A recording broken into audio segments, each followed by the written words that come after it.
Lectura del libro, La personalidad creadora. Técnicas psicológicas y liberación interior. Por Antonio Blay. Capítulo 20. La creatividad. La creatividad del vivir. Todas las prácticas que a través de este libro hemos aconsejado conducen al desarrollo de la capacidad creadora. Porque esta capacidad no adviene solo al hombre a modo de inspiración, descendiendo de arriba, sino que también está en él como ser inteligente que es, por participación en la naturaleza del ser que nos ha creado. Así que somos naturalmente creadores y toda nuestra vida es una creación cuando expresamos lo que naturalmente somos. Desgraciadamente es harto frecuente que lo bueno y positivo que somos quede bloqueado dentro por una serie de problemas personales que se interponen entre el impulso y la acción. La creación es el resultado de expresar espontáneamente las fuerzas naturales que nos hacen vivir. Superemos, pues, el concepto restringido de creación que la reduce a una productividad genial en el terreno artístico, técnico, comercial, científico, etc. La creatividad es la capacidad de vivir cada instante de un modo enteramente nuevo, con una fuerza limpia y fresca, que brota libremente del interior. El niño pequeño, virgen aún de represiones y conflictos psíquicos, expresa en todo momento con la más espontánea ingenuidad la vitalidad natural de su ser. Su encanto reside precisamente en la transparencia de todos sus actos, a través de los cuales manifiesta lo que es sin rodeos, directamente, cuanto hace es una creación lozana y pura. Es algo análogo a la sensación agradable, de contacto directo con la naturaleza desnuda y auténtica, que nos producen los animales salvajes y domésticos, porque expresan también de un modo directo la energía vital que los empuja. Y, en otro plano más humano, por ser más consciente, son creadores dos enamorados, cuando no tienen demasiados problemas, en sus gestos, sus palabras, y aun en sus silencios, llenos, cada uno de ellos, de un sentido renovado siempre idéntico y siempre distinto, con sabor a primicia, como si cada uno fuera una creación. Y en realidad lo es, pues lo creador no reside en su novedad en relación al resto de las cosas, sino en la plenitud del acto en sí, que, aunque repetido muchas veces, siempre llega como algo absolutamente nuevo para el sujeto. La creatividad consiste, por lo tanto, en la expresión directa de las fuerzas que nos hacen vivir. Pero solo nos será accesible esta meta si limpiamos nuestro interior y además integramos en nuestro psiquismo los niveles superiores de nuestra personalidad, viviendo desde arriba todas las cosas. Entonces seremos creadores en nuestra vida con la misma naturalidad con que el sol sale cada día por la mañana y con la espontaneidad de las hojas de los árboles movidas por el viento. Todo será producto de la simplicidad interior, sin que puedan caber interferencias entre el proceso creador interno y los aspectos externos de la acción. La creatividad especializada. Además de esta creatividad natural, que se alcanza a través de un trabajo previo de limpieza interior, mediante las técnicas que hemos explicado largamente en este libro, existe, claro está, un tipo de creatividad especializada, es decir, aplicada restringidamente a un campo concreto de actividad, bien se cultive profesionalmente o por simple afición. Trataremos aquí de ver cómo se puede desarrollar según un plan sistemático este tipo de creatividad aplicada. Por de pronto no hay límites materiales en el campo de aplicación de esta creatividad, cuanto esa actividad humana puede ser su objeto. Podemos hablar, pues, de creatividad. A. En el terreno artístico, literatura, música, dibujo, pintura, etc. B. En el económico, comercial, de organización, de ideas originales concretas, etc. C. En la técnica, solución de problemas concretos de tipo técnico, inventos, etc. D. En la relación humana, modos de tratar con eficacia a la gente, solución de conflictos sociales, etc. E. En la política, fórmulas políticas. F. En el terreno teórico de las ciencias abstractas, filosofía, matemáticas, etc. Condiciones que requiere el desarrollo de la creatividad aplicada. Son necesarias tres clases de requisitos, los primeros se refieren a la preparación remota, otros a la inmediata, y finalmente un tercer grupo son factores complementarios. A. Condiciones previas. 1. Adquisición de los datos concretos, del adiestramiento técnico o de los hábitos necesarios para su expresión. 2. Limpieza de toda forma de miedo y hostilidad del inconsciente. 3. Educación positiva del inconsciente. B. Preparación inmediata. 4. Voluntad, deseo de comprender o percibir algo nuevo sobre la materia concreta de que se trate. 5. Mente tranquila, abierta y receptiva. 6. Centrarse en el nivel mental superior o tener la atención dirigida hacia la parte superior o encima de la cabeza. C. Condiciones coadyuvantes. 7. Reserva emocional y mental, en especial en todo lo relativo al asunto. 8. Periodos de aislamiento y silencio. 9. Continencia sexual y de excesiva actividad física. 10. Cambio de ambiente o modificación de estímulos externos. A. Condiciones previas. 1. Un conocimiento de los datos concretos del asunto de que se trate. Estos datos pueden referirse a la posesión de un adiestramiento técnico previo a la creación. Es lógico que la capacidad de expresión de algo nuevo esté condicionada al uso de unos instrumentos. Un genio artístico puede concebir algo bello y estar incapacitado para darle expresión por no dominar la técnica necesaria. Pues una cosa es la realidad que se vive en los niveles superiores y otra la expresión concreta de esa realidad dentro del mundo sensible en que vivimos. Es esta expresión la que precisa de un adiestramiento, que cuanto más perfecto sea, en mejores condiciones situará al sujeto para plasmar concretamente su creación. El poeta inspirado necesita conocer a fondo el lenguaje y sus recursos, el músico su técnica, y lo mismo el pintor, el escultor, etc. Cuando se trata de relaciones humanas, se requiere adquirir los hábitos de las formas sociales vigentes, gestos, acciones y palabras, para poder dirigir la conversación por el rumbo previsto. A un vendedor no le basta haber concebido con acierto una idea original, sino que precisa conocer los tipos de argumentación, de presentación de las muestras, cómo responder a las objeciones y tener cierto adiestramiento. 2. La limpieza del inconsciente de toda forma de miedo y hostilidad, al objeto de que los problemas personales no se interfieran con la capacidad creadora. Está bastante extendida la creencia de que es necesario que el artista sea una persona de vida fuera de lo corriente, llena de dramatismo, o un bohemio, para que surja la creación artística. De hecho, no ha sido infrecuente el caso del artista afectado de problemas económicos, sentimentales, o de costumbres irregulares y estrambóticas, debido casi siempre a lagunas en su formación personal, que se ha reducido estrictamente al desarrollo de sus cualidades artísticas, porque allí se sentía a gusto, renunciando a los esfuerzos en otros órdenes y olvidando todo lo demás, en perjuicio del equilibrio de su personalidad, que ha quedado sin el debido sentido de adaptación a las situaciones. La gente suele disculparle sus rarezas en aras de su arte, y ellos mismos se excusan achacándolas a su dedicación al trabajo artístico. No obstante, la creación artística no gana nada con estos problemas personales, a no ser hostilidad y dramatismo en sentido negativo. No solo es perfectamente compatible la creación artística con una personalidad armónica, sino que entonces además de su contenido artístico adquiere objetividad, sentido positivo y humano. 3. Educación positiva del inconsciente. Con esto no solo queremos decir que estén liquidados los problemas que provienen del inconsciente, los condicionamientos negativos y las ideas erróneas, y que además hayamos introducido ideas positivas, reconstruyéndolo así con nuevos condicionamientos sólidos y dinámicos, sino también que nos hagamos amigos del inconsciente, conectando con él y estando atentos para recibir sus informaciones.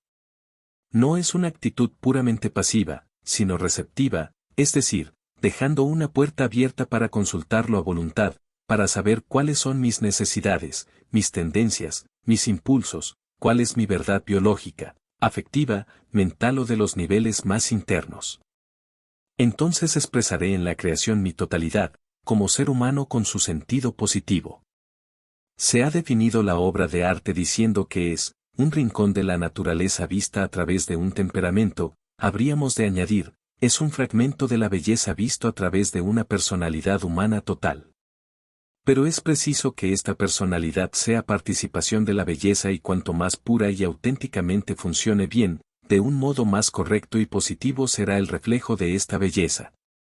El inconsciente es muchas veces una fuente de información excelente por los datos que tiene recogidos, no solo técnicos, memorísticos, etc., sino de resonancias afectivas, de vivencias, de necesidades, de conflictos, etc., y estos no son utilísimos, pues nos acercan a la gente. La gente no es un conjunto de caras y cuerpos dotados de movimiento, sino que dentro llevan un mundo de sensaciones, de sentimientos, de aspiraciones, de vivencias, y nuestro inconsciente, conforme nos vamos abriendo a él, nos hace participar de este mundo interno viviente en los demás, profundizando, como queda dicho en otro lugar, desde nuestro interior en el interior de cuantos nos rodean, con lo que nuestra creación gana en objetividad. El inconsciente es, por lo tanto, desde diferentes ángulos, un elemento de gran importancia en la creación. Si el artista, el vendedor, el psicólogo y hasta el técnico y el filósofo no tienen con frecuencia éxito, se debe muchas veces a que en sus creaciones han prescindido de los factores humanos o los han interpretado subjetivamente, con el cerebro o la imaginación, en lugar de hacerlo de un modo vivencial, con el inconsciente. B. La preparación inmediata. 4. Voluntad, deseo de comprender o percibir algo nuevo sobre la materia concreta de que se trate. Es preciso que se concrete, que se puntualice con exactitud la pregunta, dirigiendo la voluntad deseo certeramente hacia el objetivo. No basta que sea una mera voluntad de encontrar algo que se busca, porque esta vivencia demasiado indefinida nace en niveles muy superficiales. La voluntad deseo proviene de más adentro, es un sentir la necesidad de descubrir algo, de crear, no como producto de una simple reflexión fría, sino originada por una necesidad interior. Es entonces cuando existe una seguridad de encontrar el camino nuevo que se busca. Esta voluntad deseo es, pues, una garantía de autenticidad de la creación, de que potencialmente ya existe, es decir, de que se puede llegar a la meta. Para ello, de hecho, debe plantearse la pregunta de un modo concreto y definido. 5. Mente tranquila, abierta, positiva. Mientras la mente piensa se mueve dentro de las leyes de asociación de ideas y por lo mismo nunca saldrá de las cosas conocidas. Ahora bien, aquí se trata de llegar a algo nuevo, puesto que pretendemos cultivar la creatividad, y por tanto se impone salir de los caminos trillados, haciendo algo distinto de lo ordinario. Hay que situar a la mente en condiciones de poder recibir cosas nuevas. El curso del pensamiento al que estamos habituados es un círculo cerrado, hecho de las ideas adquiridas, de las experiencias pasadas, etc. Para romper este círculo no hay más remedio que dejar que la mente se tranquilice y que continúe, no obstante, más despierta para poder ir desatándose de las ideas hasta que éstas desaparezcan y quede toda ella atenta. Cuando haya llegado aquí estará a punto, en la actitud más apta para poder recibir ideas de un nivel superior. Este proceso requiere un aprendizaje, naturalmente hay que aprender a tranquilizar la mente, prescindiendo poco a poco, durante unos minutos al principio y hasta unas horas más adelante, de la inercia de los hábitos mentales, manteniendo la mente enteramente serena y tranquila.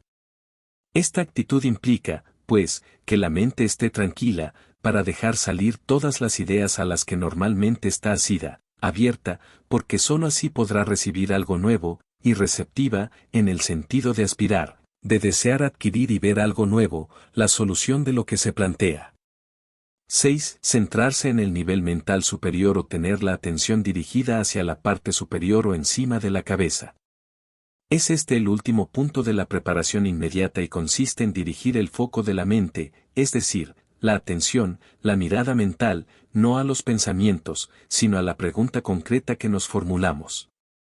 Un fabricante de plásticos, por ejemplo, que desea sacar algo nuevo al mercado, se preguntará, ¿qué puedo hacer en plásticos que no se haya hecho, que sea nuevo, útil, práctico y comercial? Naturalmente antes se requiere haber recogido todos los datos relativos al asunto. Características físicas, químicas y comerciales, materia prima, etc. La pregunta concreta debe dirigirse a la parte superior de la frente, como si la oficina de la intuición y de la creatividad estuviera instalada encima de la cabeza, hacia la parte anterior.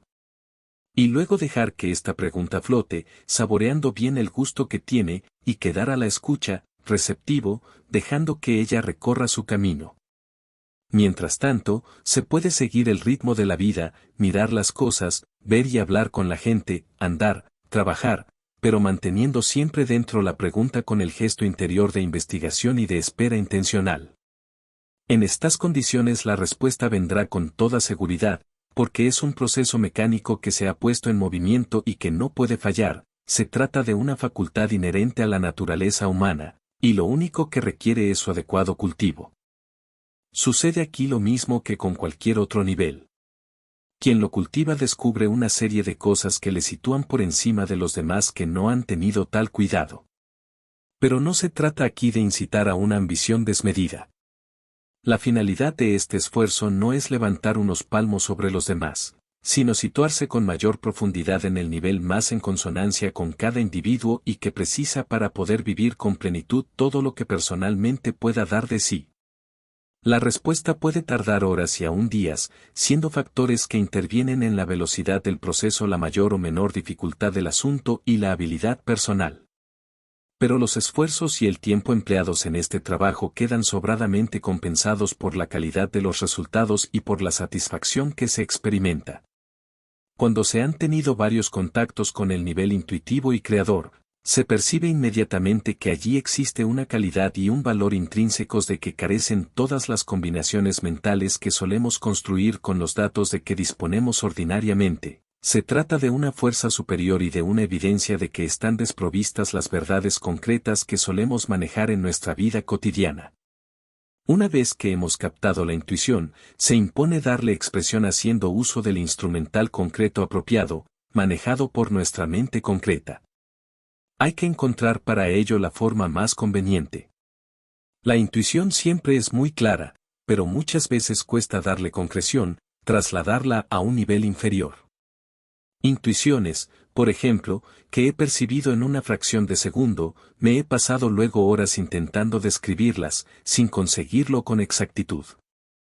Allí se ve todo instantáneamente y después se precisan largas explicaciones para exponerlo en nuestro lenguaje, como si la concreción no fuera más que un reflejo siempre imperfecto de aquella realidad superior, o como si en aquel instante estuviera contenido todo este tiempo empleado en la descripción, y esta no fuera otra cosa que un desdoblarse en lo temporal y espacial de unas verdades que están siempre presentes, actuales, instantáneas, fuera de toda materialización, en regiones superiores de nuestro psiquismo. C. Condiciones coadyuvantes. Además de las anteriores, existen ciertas condiciones complementarias que facilitan este proceso creador especializado. 7. Reserva emocional y mental, en especial en todo lo relativo al asunto. El crear es siempre un proceso en el que interviene mucha energía psíquica. Cuando queremos contactar con el nivel intuitivo, a pesar de que la mente esté tranquila y serena, hay una intensa concentración de energía que se dirige hacia este foco elevado de la mente superior. El sujeto necesita estar afectivo y mentalmente muy vitalizado, y cuando no tiene práctica de llegar a los niveles de la intuición, le supone un esfuerzo mayor. Es por lo mismo necesario que evite todo lo que implique pérdida de energía.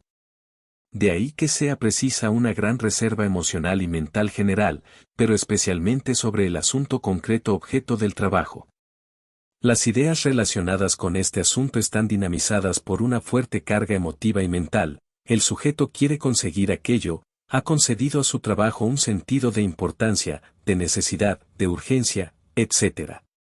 Por lo tanto, el solo hecho de explicar a otros que está trabajando en tal cosa y que si lo consigue dispondrá de tales ventajas u obtendrá tales beneficios hace que, mientras habla, disfrute con la energía emocional que es la que vitaliza la idea, consuma esta energía, perdiendo con ello vigor la idea. Es corriente, y lo habremos observado incluso en nosotros mismos, que los proyectos que se explican a los demás con autosatisfacción por la alegría o goce que en ellos se experimenta, no suelen llevarse a cabo, o su realización deja que desear. Es que, al hablar hemos desparramado la energía emotiva y mental que vitalizaba nuestra idea y entonces nos falta empuje para su realización. Sin embargo, no tiene este efecto contraproducente hablar con el fin de recibir una orientación de quien puede dárnosla, con tal que no se haga como exhibición de nuestro proyecto, porque sería también perjudicial. Es preciso que las energías se reserven para centrarlas en este nivel mental y dirigirlas hacia el nivel mental superior. 8. Continencia sexual y de excesiva actividad física. Por idéntica razón a la expuesta en el número anterior, decimos que es conveniente, aunque no absolutamente necesario, que se guarde una continencia sexual. Queremos decir que no se cometan excesos ni abusos y, si puede ser, que se practique una efectiva continencia, porque ésta supone un ahorro de energía que se acumula y es susceptible de ser utilizada en otros niveles. Del mismo modo, evitar la fatiga física y el deporte violento, que consumen gran cantidad de energía, necesaria cuando queremos proyectar nuestra mente concreta a la abstracta para enlazar luego con la intuitiva. En general, todo ahorro de energía ayudará a disponer de un potencial mayor para nuestro trabajo creador. 9. Periodos de aislamiento y silencio. El aislamiento y el silencio evitan la disipación y la dispersión, y al mismo tiempo facilitan la concentración. La creación es como una incubación interior y requiere reposo y tiempo hasta que la mente se centra y las energías dinamizan la idea y la dirigen hacia el nivel intuitivo. Cuando se trabaja en esta dirección se experimenta la necesidad de aislarse, de recogerse, de estar tranquilo.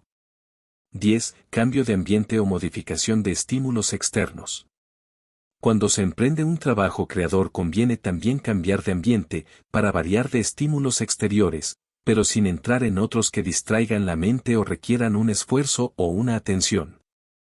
Simplemente cambiar de barrio, ver caras nuevas, dejar el círculo cerrado en el que se han formado los hábitos y las actitudes ordinarias.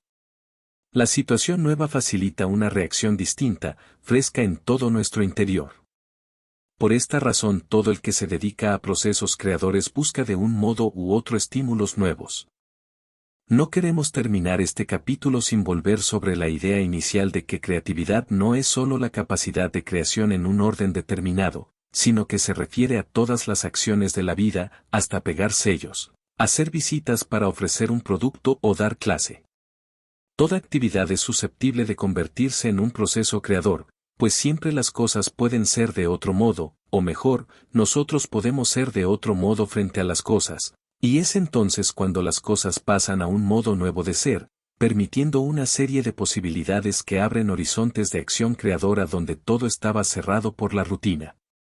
Las personas que se quejan de que su trabajo les limita, que no les deja libertad y les impide expresar sus facultades, si trabajasen en su interior con intensidad, encontrarían el modo de hacer de su trabajo una creación y además, en el caso de responder a su naturaleza, hallarían un trabajo nuevo, que también es creación el paso de una actividad a otra. Quien camina en este sentido se convierte en un aventurero de la vida, dejando de ser burócrata y rutinario. Constantemente está buscando nuevas formas, incluso dentro de las clásicas y trilladas. Bajo la apariencia de una vida externamente cerrada está viviendo por dentro de un modo siempre nuevo, está expresando cosas nuevas. Con ello, realiza también una gran labor, estimula en los demás la necesidad creadora, bien social incalculable, especie de fecundación social. Una persona así, cuando además posee una buena formación de carácter, es excelente para la sociedad, aunque los que están cegados por la rutina interior se alarmen, le miren con recelo y hasta le critiquen. Pero esto es inevitable, lo importante es que uno vea con claridad lo que puede y lo que debe hacer y así lo haga.